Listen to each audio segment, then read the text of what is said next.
Depois de preparar a terra, cuidar da água e compreender o clima, que são as bases para entender o seu lugar de plantio, agora chegamos ao passo central que amarra tudo isso: a energia.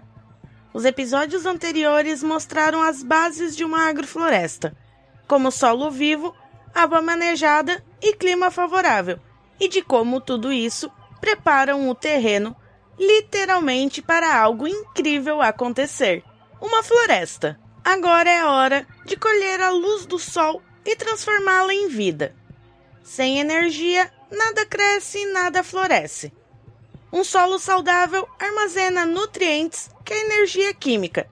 A água distribui essa energia pelas plantas e um solo ameno evita perdas. Imagina caminhar por uma floresta de troncos claros, todos bem juntinhos, folhas tremendo ao vento. Aquele mar de árvores que parece não ter fim. Agora imagina descobrir que aquilo tudo não é um monte de árvores, mas um único ser vivo. É assim com o pando, um bosque de álamos lá nos Estados Unidos, que muitos pesquisadores consideram ser o maior organismo vivo do planeta. À primeira vista parece uma floresta comum. Por baixo do solo, porém, existe apenas um único sistema de raiz, um corpo só espalhado pelo terreno, mandando brotos para a superfície em forma de milhares de troncos. Quem anda ali sente que está cercado por indivíduos diferentes, mas na verdade caminha sobre um organismo único, que compartilham água, nutrientes e energia. Se um tronco cai, outros continuam o trabalho. Quando abre uma clareira, novos brotos podem surgir da mesma raiz. É como se o chão respirasse com um único pulmão, mesmo que aos nossos olhos pareça uma multidão de árvores independentes. O pando nos lembra que a fronteira entre um e muitos na natureza é bem mais borrada do que a gente imagina. Começamos por essa imagem porque ela aproxima bastante da ideia de agrofloresta que queremos defender aqui. Quando desenhamos o sistema agroflorestal, a intenção não é só enfileirar espécies diferentes, para sair colhendo frutas e verduras. É, na verdade, construir um organismo coletivo, um pando de comida, onde cada planta cumpre sua função, mas tudo conversa com tudo. Solos, raízes, micro-organismos, água, luz, folhas, bichos e gente formam um corpo só, trocando energia o tempo todo. De fora pode até parecer só mato misturado. Por dentro é um grande organismo em cooperação. E é exatamente por isso que o passo da energia é tão importante. É ele que ajuda a enxergar a agrofloresta como esse corpo vivo que capta, guarda e distribui luz, calor e nutrientes ao longo do tempo, como se fosse uma enorme bateria em forma de floresta. Então vamos ligar os motores solares da agrofloresta. Hoje o papo é sobre como capturar e acumular energia no sistema agroflorestal. Eu sou a Claire. E eu sou o Zé. E sejam todos muito bem-vindos ao Muda Floresta, seu podcast agroecológico. No episódio de hoje vamos dar mais um passo da energia, onde vamos falar sobre como florestas são enormes baterias vivas e que alimentam a vida do nosso planeta, inclusive você. Assim como as placas solares capturam luz e geram eletricidade, a agrofloresta captura luz e gera biodiversidade, matéria orgânica e alimento. Preparar o solo, a água e o clima foi como instalar os fios, limpar o terreno e calibrar o sistema. Agora, com tudo pronto, podemos ligar o interruptor solar. Energia é o coração da produtividade agroflorestal. É com ela que as plantas crescem, se reproduzem e alimentam a gente e os animais. Quando dizemos que vamos acumular energia no sistema, imagine uma floresta crescendo. A cada ano tem mais galhos, folhas, raízes e sementes do que o ano anterior. Isso é energia solar que ficou guardada na biomassa. Uma terra nua não guarda nada. Uma terra coberta de plantas é um cofre de energia natural.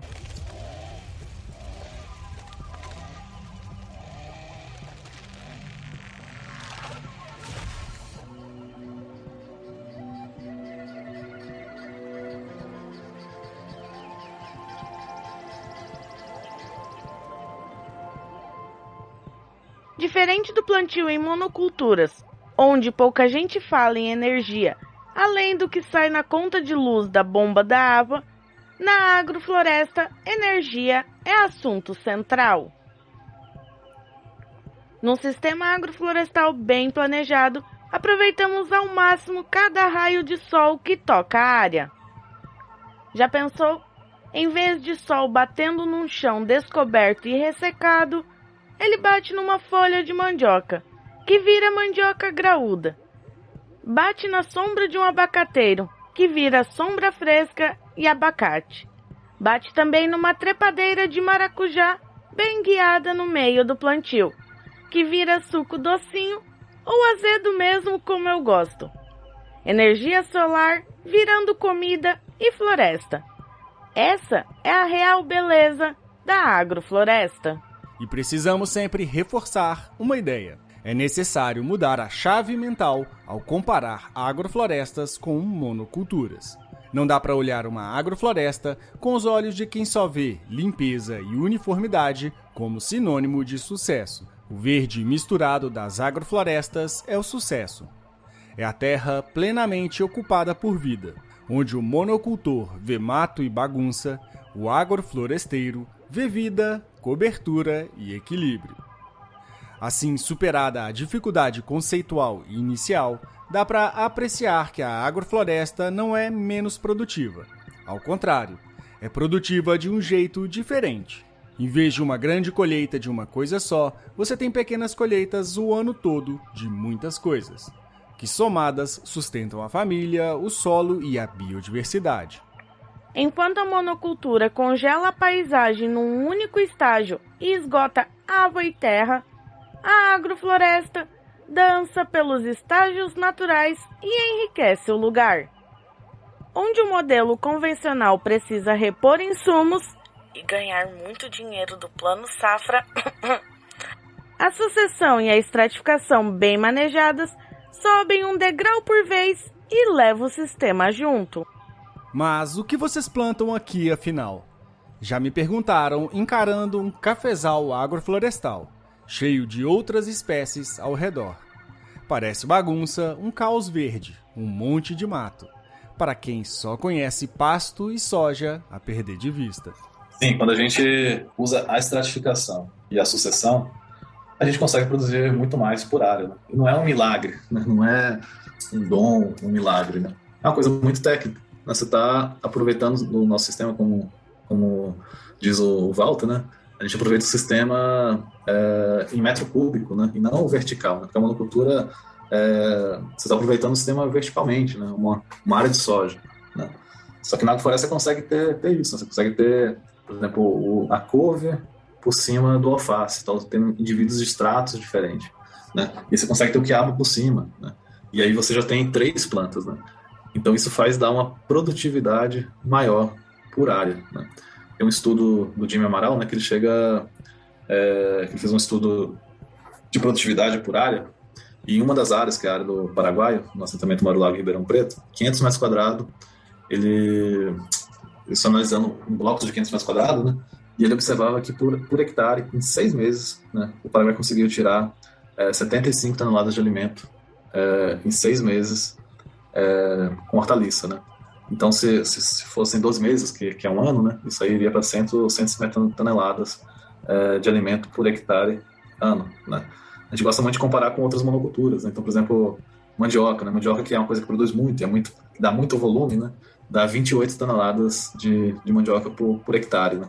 Então, mesmo uma monocultura de coisa muito pesada, né? Como uma mandioca, vai dar muito menos produção por hectare. Então a agrofloresta ela faz produzir mais, né? Soja, o recorde é 9 toneladas, né?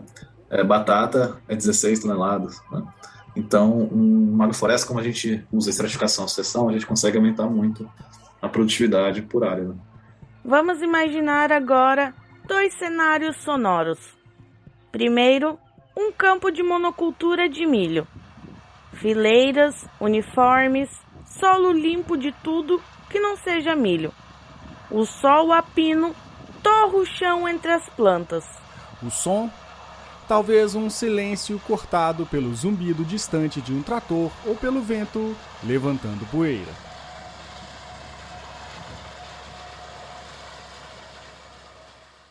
Agora, o segundo cenário.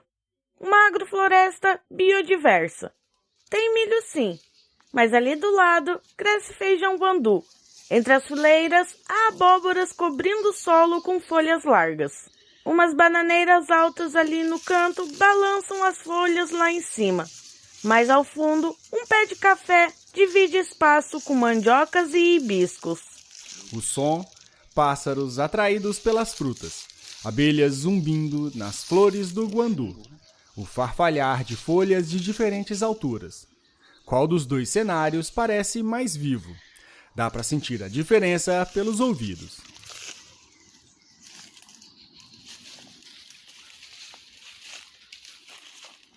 E é aqui que entra 2 conceitos importantes para os sistemas agroflorestais, e que já falamos deles por aqui: a sucessão e a estratificação. Na floresta, nada ocupa um andar só. Há ervas rasteiras no térreo, arbustos e pequenas árvores no meio, árvores altas no andar de cima e gigantes emergentes no topo, quase tocando o céu.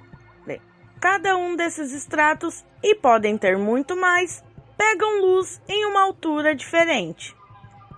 Na agrofloresta, planejamos essa arquitetura viva, colocando espécies de diferentes portes juntas, para imitar a natureza. É como uma orquestra de tamanhos. As baixas ficam na sombra parcial das médias. As médias crescem sob as altas, e as emergentes ultrapassam todas. Mas repare, todas recebem sua porção de luz. Cada planta toca sua nota de fotossíntese, sem que nenhuma ofusque a outra. O resultado? Um aproveitamento máximo da energia solar. Nenhum raio de sol se perde. Se não é aproveitado pela folha de cima, será pela de baixo ou pela do chão. E outra importante ferramenta nas agroflorestas é a sucessão ecológica, que é a sequência natural da ocupação de espaços por plantas com funções diferentes ao longo dos anos. Primeiro vêm as pioneiras, com ciclos de vidas curtos, famintas de luz, resistentes e grandes produtoras de folhas e raízes, que já preparam o ambiente com mais sombra, mais matéria orgânica e mais microvida. Depois entram secundárias, um pouco mais exigentes de crescimento constante, que organizam o microclima e estabilizam a fertilidade do solo, com mais alguns estágios para chegar por fim até o clímax, as de ciclo longo, copas mais altas e madeiras densas, que consolidam a floresta produtiva. Mas não se enganem, nada é fixo na natureza. E mesmo o que achamos que é um clímax, um simples distúrbio, pode começar tudo de novo. Traduzindo em prática, sucessão é um método para acumular energia de forma crescente. As pioneiras funcionam como bombas de sol, captam luz e depressa viram folhas, galhos e raízes. Quando efetuamos a poda, essa energia retorna ao solo em forma de adubo. As secundárias aproveitam o ambiente um pouquinho melhor. Até as clímax, quando entram, encontram a casa pronta. A cada safra de podas e colheitas, o sistema fica mais carregado. Solo mais escuro, mais raízes, mais água infiltrada e mais vida, que atrai mais vida. Imagine um consórcio anual simples. Milhos crioulos em linha com feijões trepadores no seu pé. Pelo chão, abóboras ou batata doce para fechar o solo. Nas bordas, a mandioca, que evita revirar muito o canteiro na colheita, e que também pode ser intercalado com abacaxi, cebola ou até coentro. As bananas e mamoeiros também no centro como andaimes de luz e biomassa. Em mourões ou nos próprios mamoeiros, o maracujá para ser conduzido. As mudas ou sementes de frutíferas de ciclo médio, como a goiaba, a acerola, pitanga, araçá, seriguela, laranjas e mexericas, podem ser intercaladas com as bananas e mamões, que vão preparando para a próxima onda. No compasso mais largo entram as de ciclo longo. Caju, umbu, jabuticabas, ipês, jacarandás e jussara. Elas marcam o dossel do futuro. No subbosque podemos plantar couves, berinjelas e tomates nos primeiros meses. As pimenteiras, alecrins e outras ervas ficam como permanentes. Já os amendoins podem ajudar a cobrir e enriquecer o chão quando tiver mais sombra. Colheita e poda vão reposicionando a luz. Se o milho saiu, o feijão rebrotou e a abóbora pode fechar o seu espaço. Quando a banana e o mamão crescerem fornecendo luz e matéria orgânica, já colhemos a cebola e o coentro. O maracujá começa a entrar em produção, enquanto as frutíferas tomam seu espaço. É simples, ritmado e com comida em várias alturas e tempos. Visto de fora, alguém desavisado pode pensar: mas que bagunça! Mas depois que entende a lógica, percebe que é uma bagunça organizada e inteligente. Cada planta na altura que gosta, fazendo uso do sol, do tempo, do espaço, sem competir diretamente com as vizinhas. E a colheita marcando os processos de sucessão. Em monocultura, todas as plantas têm a mesma altura e necessidades. Então, inevitavelmente, competem entre si e desperdiçam recursos, como o sol que atinge o solo nu e nutrientes que são lixiviados por falta de cobertura e de outras raízes. Já num consórcio estratificado, as espécies cooperam em vez de competir. As plantas mais altas fazem sombra moderada que protege as menores do sol excessivo. As rasteiras, por sua vez, cobrem o solo, segurando a umidade para as raízes das maiores. As de médio porte atraem polinizadores que também vão beneficiar as árvores frutíferas. Enfim, é um balé ecológico onde todo mundo ganha. A estratificação organiza a captação de luz no agora. A sucessão organiza a captação de luz ao longo dos anos. Um sistema agroflorestal potente cresce em camadas e em ciclos. Cada poda, cada colheita, cada replantio é uma batida no relógio que carrega essa bateria viva do sistema. Eu não posso eleger muitos carros-chefes, né? Porque senão a gente não vai ter muito biomassa para reciclar. Você até pode transformar todos os extratos, ter vários carros-chefes. Então vamos dizer, eu tenho um pouco de cacau ou café no extrato baixo, aí eu tenho citros como médio, eu tenho açaí como alto, abacate, e depois posso ter castanha como emergente. Isso a gente pode fazer se nós começamos uma terra muito fértil. Porque a professora Christine Jones diz que a via líquida do carbono, ela fixa até 2/3 do carbono que é fixado no solo. O que é a via líquida? A via líquida é quando as plantas fazem fotossíntese, elas produzem o açúcar devido à fotossíntese, e esse açúcar desce para a raiz e alimenta a microvida no solo. Então, os fungos, a grande rede fúngica no solo cresce graças à via líquida, que é esse carbono que a planta libera como exudato para a microvida. Então, se a gente começa numa terra boa, podemos ter mais de um carro-chefe. Mas o que nós temos que atentar? Se a gente vai conseguir produzir biomassa para cobrir o solo. Porque é fundamental sempre ter o solo coberto. Então isso vai da nossa experiência, da nossa prática. Vamos então agora para um guia relâmpago de manejo agroflorestal. De 0 a 6 meses temos o pulso de arranque.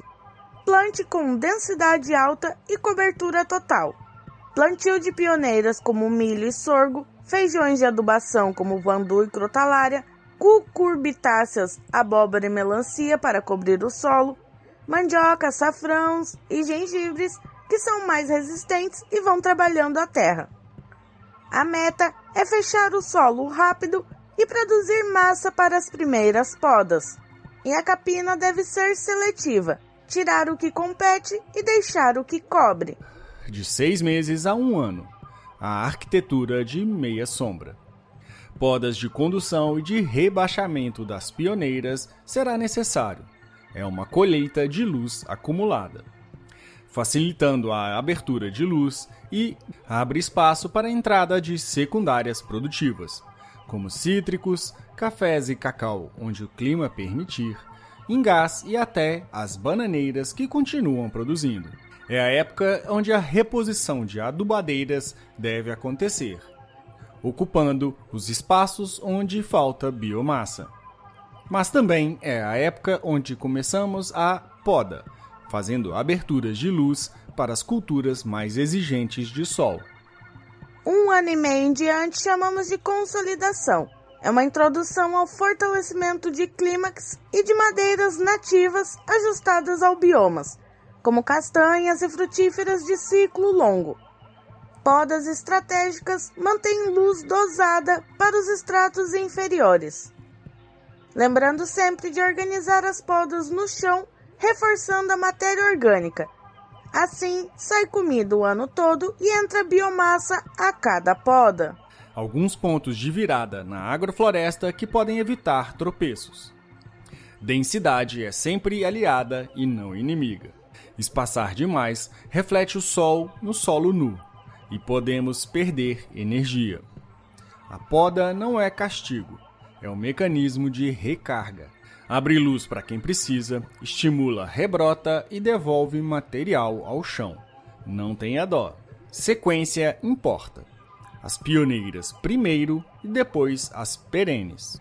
As pioneiras abrem caminhos que somente com elas, as perenes, conseguirão se estruturar no sistema de forma mais eficiente. Plantas generalistas primeiro para depois colocar as exigentes. O solo nunca ficar exposto, tá? A gente nunca vai cansar de falar isso. Onde a terra parece exposta, adicione energia através da matéria orgânica e, claro, água. Eu vou mostrar para vocês aqui um desses princípios aplicados na prática. Aqui eu tenho uma mexerica poncã, né, já em produção.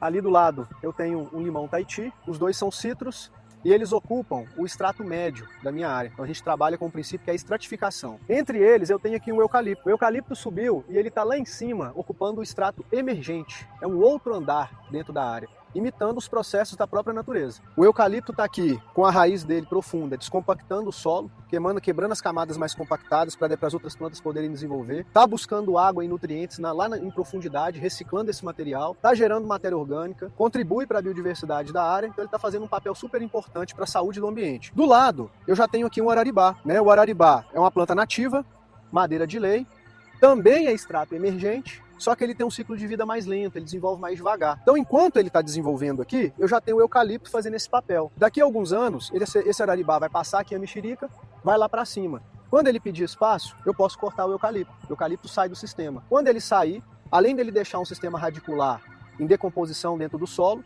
que vai incorporar matéria orgânica em profundidade, vai virar canal de entrada de água, de oxigênio, a madeira dele eu vou organizar no solo para criar um solo orgânico. Claro que também reconhecemos as dificuldades técnicas de implementar isso em comparação à monocultura. Não vamos de forma alguma romantizar.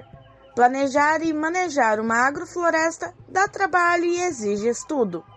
Em contrapartida, os resultados valem a pena. A produtividade total somada supera a da monocultura. A resiliência é muito maior.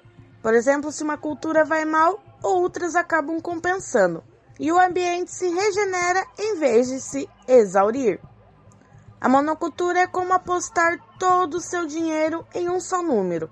A agrofloresta é diversificar investimentos na bolsa da natureza. Com vários ativos, que são as plantas diferentes, o portfólio da roça fica protegido. Uma geada pode matar o quiabo, mas talvez não afete a banana. Uma praga que derruba o tomate, talvez nem ligue para o maracujá ao lado. Enquanto isso, o agricultor de monocultura fica refém. Se der alguma zebra com aquela única cultura, lá se vai o ano inteiro de trabalho. Chegamos a um ponto fundamental da energia no sistema: o conceito de sintropia. Elaborado pelo geneticista e agricultor Ernest Goethe, parece um termo técnico, mas calma que não é um conceito difícil de entender. Enquanto na física tradicional se fala em entropia, a tendência de tudo ir do organizado para o bagunçado, do quente para o frio, enfim, perder energia. A sintropia seria o contrário. É a vida organizando a bagunça, concentrando energia e criando ordem. Como assim? Pensem numa floresta inicial. Com o passar dos anos, ela fica mais complexa, mais cheia de vida, o solo mais rico, as árvores maiores. A agrofloresta se aproveita justamente disso, direcionando a sintropia a nosso favor, acumulando energia e não perdendo. Uma única semente de abóbora, dentro dela cabe toda a energia necessária para germinar. Um pacotinho de energia solar guardada pela planta-mãe. Você planta essa semente no solo coberto, rega. Em poucas semanas, vira uma ramadeira enorme, cobrindo metros de solo, com folhas largas, captando o sol. Ela floresce e produz umas 5 abóboras. Cada abóbora com dezenas de sementes dentro. Muito mais energia armazenada do que aquela sementinha original. Se cada semente dessa for plantada de novo, teremos potencial para cobrir um terreno inteiro. A energia se multiplicou pela sintropia natural. Claro que a gente colhe e come boa parte. Afinal, também somos parte desse ciclo. Mas mesmo o que não vai para nossa mesa volta para o sistema na forma de matéria orgânica. Quando a gente poda o feijão e deixa as folhas no chão, está devolvendo energia para o solo. Quando uma bananeira cresce, produz frutos e a gente corta as folhas dela para colheita, aquele tronco se decompõe e vira adubo, liberando tudo que a bananeira capturou do sol e do solo de volta para outras plantas. Nada é desperdiçado. É um ciclo em que a vida gera vida. Isso é sintropia em termos bem práticos. Acúmulo de energia no sistema. Ano após ano, se manejarmos bem, a tendência é a agrofloresta ficar mais fértil, mais produtiva e mais estável. Ao contrário de um sistema de monocultura, que muitas vezes fica degradado, dependente de adubos químicos e de veneno a cada ano.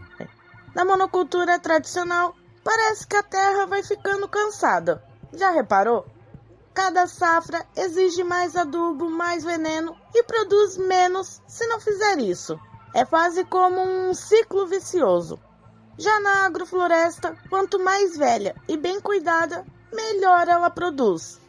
O solo fica parecido com um solo de mata, preto de matéria orgânica, cheio de minhoca. A água infiltra fácil, as raízes penetram tudo. A gente quase não precisa intervir, só colher e podar de vez em quando. Ou seja, ao longo do tempo, o sistema vai ganhando autonomia. A palavra sintropia resume essa ideia de que, ao cooperar com a natureza, conseguimos reverter a degradação e enriquecer o terreno com cada ciclo.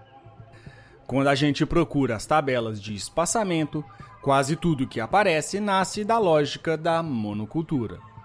São números pensados para máquinas grandes poderem se virar, pulverizadores não encostarem nas copas das árvores, deixarem a luz bem uniforme nas fileiras e evitar a competição. Em agrofloresta, a ideia é outra: transformar a tal competição em cooperação programada. Adensar é um dos truques que fazem isso acontecer. Plantar mais indivíduos por área e mais camadas por metro linear, e principalmente no tempo. A gente fecha o solo rápido, derruba capim pela sombra, fabrica matéria orgânica com poda e acelera a sucessão. O espaçamento deixa de ser regra fixa e vira ritmo de manejo. Na prática, plantamos no espaço e no tempo. No começo, adensamos para montar a sala de máquinas. Muita espécie de ciclo curto e médio ocupando os vazios entre as perenes, como feijão de bandu, tefrósia, crotalária, milheto, milho, abóboras e batatas. Elas moram dentro do espaçamento futuro das árvores. Enquanto crescem, fazem serviço, cobrem o chão, puxam nutriente, viram cobertura com primeiras podas. Depois a gente desadensa colhendo, podando ou tirando o que cumpriu função. É como se o espaçamento aumentasse com o tempo, porque o desenho vai abrindo luz para quem fica. O espaçamento, então, em agroflorestas nasce do tamanho adulto de cada espécie. O diâmetro da copa, a sua altura, a arquitetura e, claro, a exigência de luz. Porque é esse volume futuro que vai ocupar o ar e lançar sombra no chão. A conta começa olhando o que fica no longo prazo. Se uma mangueira adulta trabalha com 10 metros de copa, por exemplo, o desenho precisa prever corredores de manejo e vizinhos que tolerem a sombra dela quando chegar a hora.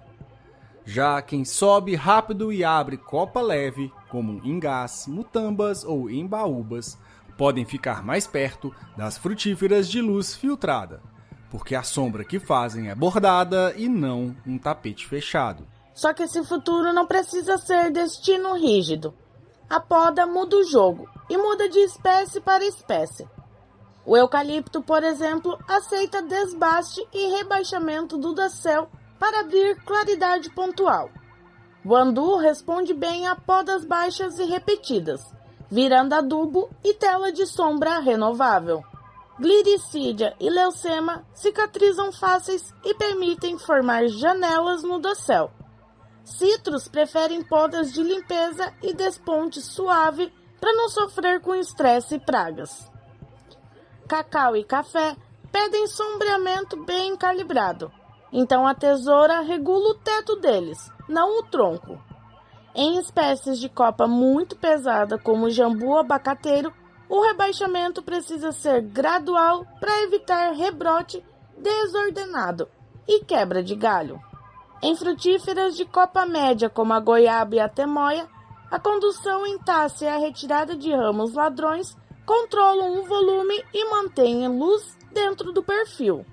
O adensamento certo não é empilhar planta até não caber. É adensar com manejo. As podas frequentes, rebaixando a copa, roçada alta e sempre muita cobertura de solo. Cada poda, virando adubo, abre claridade por alguns meses e volta a fechar quando o sistema já respondeu. Se aparecer doenças foliares, a gente lê como recado de ventilação. Tira galho para o vento passar e segue o baile. Se o capim braquiária ameaçar, aumente a matéria orgânica e adense os estratos mais baixos e bate sombra nele. Se faltou luz no subbosque, é hora da colheita e da poda. No fim, a mensagem é direta. Tabelas rígidas servem à lógica de tudo igual da monocultura. Aqui quem manda é a função e o momento da sucessão. Adensar acelera o relógio da floresta, fabrica microclima, multiplica colheitas por extrato e por estação, e dá a gente a matéria orgânica que mantém o sistema em pé. O espaçamento ideal é aquele que, com o nosso facão e o nosso olhar, mantém o chão coberto, o ar respirando e a luz chegando a quem precisa na hora certa. Observa que o extrato não é a altura. O extrato, ele é a necessidade de luz de cada planta. Isso está relacionado ao centro de origem, né? Então, por exemplo, a acerola, né? A acerola que tem aqui nessa área é uma planta de porte baixo. E aí, normalmente, as pessoas acham que ela é extrato baixo ou médio, mas não é. A acerola é nativa do Caribe, de uma zona onde tem pouco solo. As pessoas chamam de selva barra, né? Selva baixa, floresta baixa, onde toda a vegetação é uma vegetação baixa. E aí a acerola, naquele ambiente, ela está no extrato alto, né? Então a acerola é extrato alto, né? Na terra de baixinho, que é onde a acerola está, ela é extrato alto. Se a gente traz para cá, que é um ambiente mais florestal, ela não vai mudar de extrato. O extrato dela continua sendo o mesmo, porque a necessidade de luz da acerola é de uma planta de extrato alto. Por exemplo, o figo, que também, né, do Mediterrâneo, onde tem uma região fria e seca. E aí toda a vegetação é uma vegetação baixa. Então lá na terra do figo, no Mediterrâneo, Espanha, Portugal, toda a vegetação é baixa. E na terra de baixinho, o figo é extrato alto. Então o extrato não é a altura. O extrato é a necessidade de luz de cada planta, que está relacionado ao centro de origem. Então às vezes a gente tem plantas de porte baixo, como por exemplo a palma, mas é de extrato alto. Assim como a gente muitas vezes tem plantas de porte alto, mas é de extrato baixo, como por exemplo o cacau. O cacau, seu centro de origem, é a floresta amazônica, uma floresta alta, grande. E dentro da Amazônia, o cacau é extrato baixo. Então o extrato para a gente não é a altura, o extrato é a necessidade de luz de cada planta. E a gente busca entender isso e respeitar isso nos nossos plantios. É justamente essa lógica de adensar, podar, colher e abrir janelas de luz no tempo, um ritmo de manejo que separa um agroecossistema vivo de arranjos que apenas reorganizam a mesma base extrativista. Quando o desenho trabalha sucessão e extratos de verdade, cada espécie entra com função e data de saída. Fecha solo, fabrica matéria orgânica, puxa nutrientes, regula o microclima e depois dá lugar a quem precisa de mais luz. O resultado é um organismo de cooperação programada, que ganha autonomia à medida que amadurece. Se em vez disso a gente só alterna blocos de produção e espalha algumas árvores como adereço, a lógica de fundo não muda. A paisagem troca de roupa, mas o processo segue igual. Dependência de insumos, pouca ciclagem de biomassa, ava sem abrigo, pouca vida nos andares. Diversidade não é somar peças, é fazer as peças se relacionarem no espaço e no tempo, com poda e sucessão comandando a abertura de luz e o fluxo de matéria. Um exemplo claro da tal ilusão de sustentabilidade em alguns sistemas de monocultura é o LPF, a integração lavoura-pecuária-floresta, e alguns afins. Afinal, muitas vezes o agronegócio gosta de pegar emprestado termos da agroecologia para parecer verde. Mas será que entregam o que prometem? Primeiro, o que é o ILPF?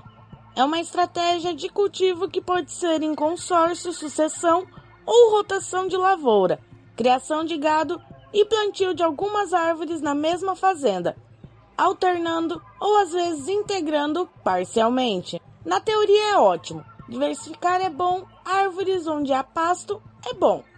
Na prática, nem sempre é uma maravilha. E um exemplo típico: grandes propriedades que dizem praticar o ILPF muitas vezes fazem assim: plantam soja num ano, monocultura total de soja. No seguinte, deixam a área com pasto para engordar boi, monocultura de capim com bois. E ao longo dos talhões há algumas linhas de eucalipto ou outra árvore de interesse econômico. Depois de alguns anos, colhem os eucaliptos para madeira. Resultado, ok, menos ruim que soja pura sem nada, mas está longe de ser uma floresta biodiversa. Em vez de sinergia verdadeira entre dezenas de espécies, você tem de fundo monoculturas sequenciais com um enfeite de árvores nas bordas.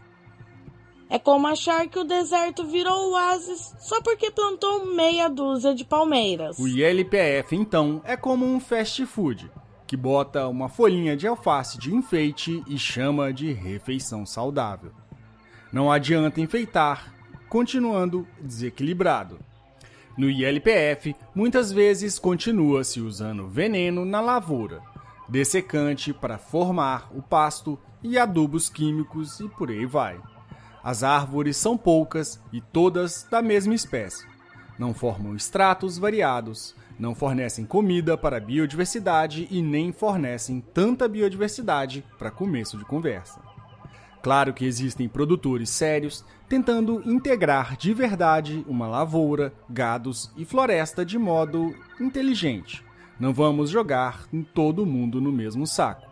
Mas a crítica é para o uso do conceito como panaceia, especialmente por grandes empresas que praticam uma sustentabilidade de fachada. Plantam algumas árvores dispersas, colocam vacas pastando entre as safras e anunciam: viu? Tudo sustentável. Só que os solos continuam erodindo, o rio continua secando e a biodiversidade continua reduzida. Ou seja, a essência não muda. É passar maquiagem verde no velho modelo. Ao contrastar o ILPF e similares com a agrofloresta biodiversa de verdade, deixamos mais uma vez claro o porquê insistimos no caminho agroflorestal. Não basta integrar componentes se você não muda a lógica básica. A natureza funciona em policultura simultânea, não em monossequências isoladas. Uma floresta de verdade tem dezenas, centenas de espécies juntas interagindo o tempo todo. E esse é o padrão que queremos imitar. Então, integração lavoura-pecuária-floresta é legal, mas integra aí mesmo. Planta tudo misturado, diversifica de verdade, sem veneno, e aí a gente começa a chamar de floresta. A energia no contexto agroflorestal não é algo abstrato. É o sol, é a vida, é movimento circulando e se acumulando no sistema. Em todos os passos anteriores, como terra, água, clima, serviram para isso, para criar um sistema capaz de capturar luz e transformar em abundância. Você agora deve estar imaginando a própria área recebendo mais luz em cada folha, crescendo como uma mini floresta produtiva. É hora de convidá-lo a agir. Que tal olhar para o quintal ou o sítio pensando nesses andares de plantas? Que tal observar onde a luz bate e onde há mais sombra para planejar o seu plantio? A energia está aí, toda manhã, de graça. Vamos usar. Enquanto a pecuária continuar puxando a derrubada de biomas, como o Cerrado e a Amazônia, fora a emissão pesada em metano, qualquer ganho pontual será engolido pela expansão do pasto. O LPF, do jeito que está, é passo na direção certa, mas não compensa o impacto estrutural da boiada abrindo floresta. Falta alcançar o centro do problema, parar de abrir novas áreas e reconverter o que já foi derrubado com florestas de verdade. E de preferência uma floresta de comida e pessoas.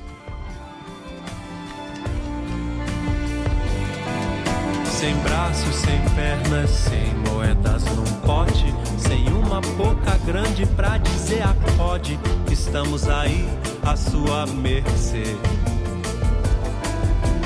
Ele chegou aqui cheio de ferramentas, desavenças, falsas crenças, em aço, soberba, concreto e poder. Acabando o episódio, vamos para o checklist.